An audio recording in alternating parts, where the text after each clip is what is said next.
Hello and welcome to the English Education Lab podcast, the podcast on all things English language learning. And I am your host, Carolina. Today, we are going to explore something that many English learners never realize they're actually learning. It's not grammar, it's not vocabulary, and it's not pronunciation. It's the hidden rules of English conversation. Have you ever had a conversation in English where you understood every word, but something still felt a little awkward? Perhaps you weren't sure when to speak, maybe someone interrupted you and you weren't sure if they were being rude, or perhaps there was a moment of silence and suddenly everyone seemed uncomfortable. If any of that sounds familiar, you are not alone. Today we're going to talk about some of the unwritten social rules that shape English conversations, including turn taking, interrupting politely, showing interest, active listening, and why silence can feel very different depending on culture. All right, you guys, let's dive in. So let's begin with part one. Conversation is like a dance. Many learners think conversations are simply an exchange of words. But conversations are actually much more like a dance. There are rhythms, there are also signals, and there are expectations that people follow without even thinking about them. So native speakers usually learn these patterns as children. Nobody actually sits them down and says, okay, here's how to take turns in a conversation. They simply absorb the rules over time. For language learners, however, these hidden rules can be difficult to spot because nobody teaches them explicitly. So you may have excellent grammar and even a strong vocabulary, but if you don't recognize the rhythm of a conversation, communication can still feel challenging. So let's take a look at turn taking, knowing when to speak. In English speaking cultures, people generally expect conversations to flow back and forth relatively quickly. If someone asks a question, they usually expect an answer without a long delay. And if someone finishes speaking, another person often jumps in quite quickly. Now, many learners worry about making mistakes and then they spend time carefully planning their response. But unfortunately, while they are doing that, while they're planning, someone else may start speaking. And this can create the impression that that person is shy, uninterested, or unsure, even if that's not the case. Now, one useful strategy is to use what I call thinking phrases. For example, phrases like, oh, that's a good question, or let me think about that, or I've never really considered that before. These expressions buy you a few extra seconds while keeping the conversation moving. They signal that you're still there, you're still engaged, and you're just preparing a response. Another aspect to look at is interrupting politely. This is something that many learners feel uncomfortable with. In some cultures, interrupting is actually considered extremely rude. In others, it can actually signal enthusiasm and engagement. Now, English speaking cultures vary, of course, but in many casual conversations, people occasionally interrupt each other, not because they're being rude, but because they're really excited or just eager to contribute. And that's fine. The key, though, is learning how to interrupt politely.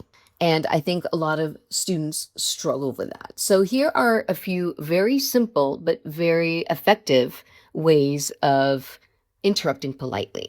You can actually say, sorry to interrupt, but, or can I just add something here?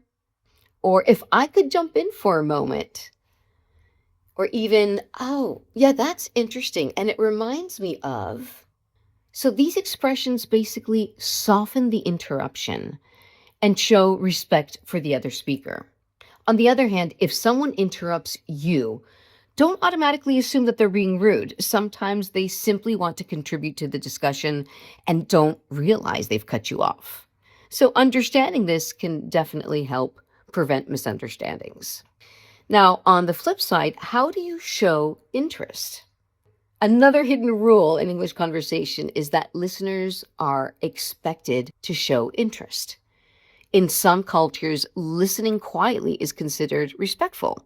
In English speaking cultures, complete and absolute silence while listening can sometimes be interpreted as boredom, disagreement, or even lack of engagement. Now, this definitely does not mean you need to speak constantly. That's not what we're talking about here. But small responses can make a huge difference. Even little responses like, oh, really? Or interesting. Wow. Or that's amazing. No way. Or, oh, yeah, that makes sense. These tiny comments help create a feeling of connection. They show the speaker that you're paying attention and following the conversation.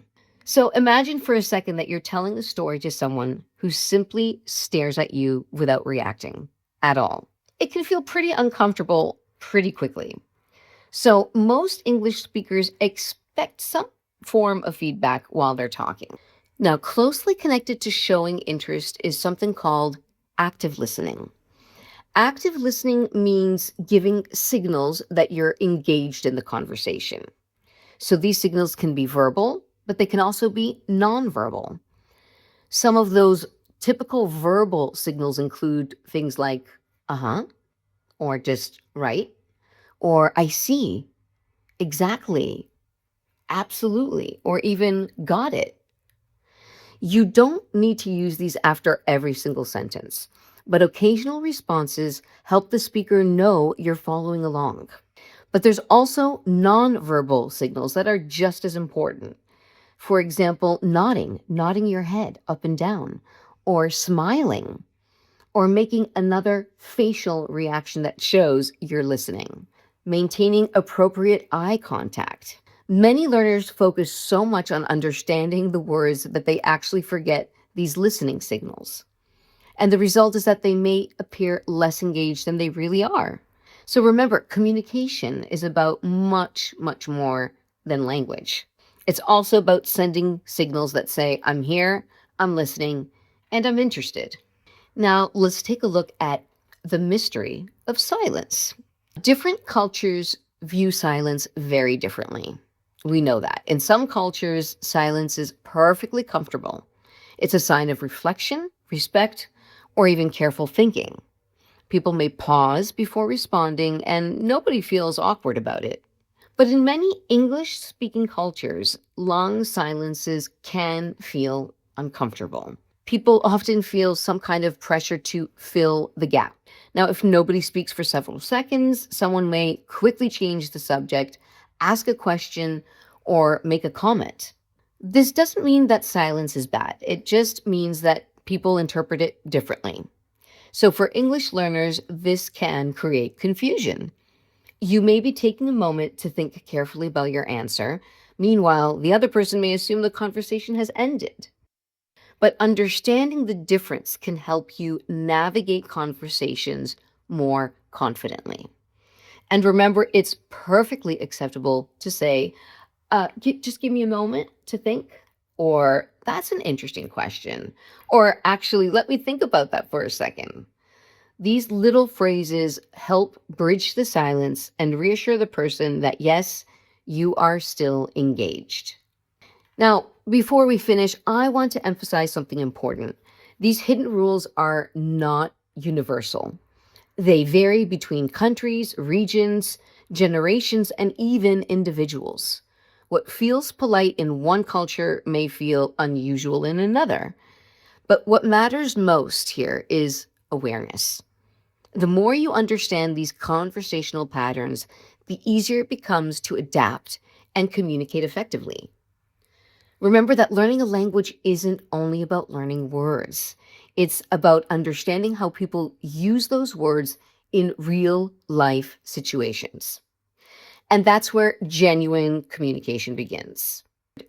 So today we've explored some of the hidden rules of English conversation, how turn taking helps conversations flow, how to interrupt politely, why showing interest matters, the importance of active listening signals, and why silence can feel very different across cultures.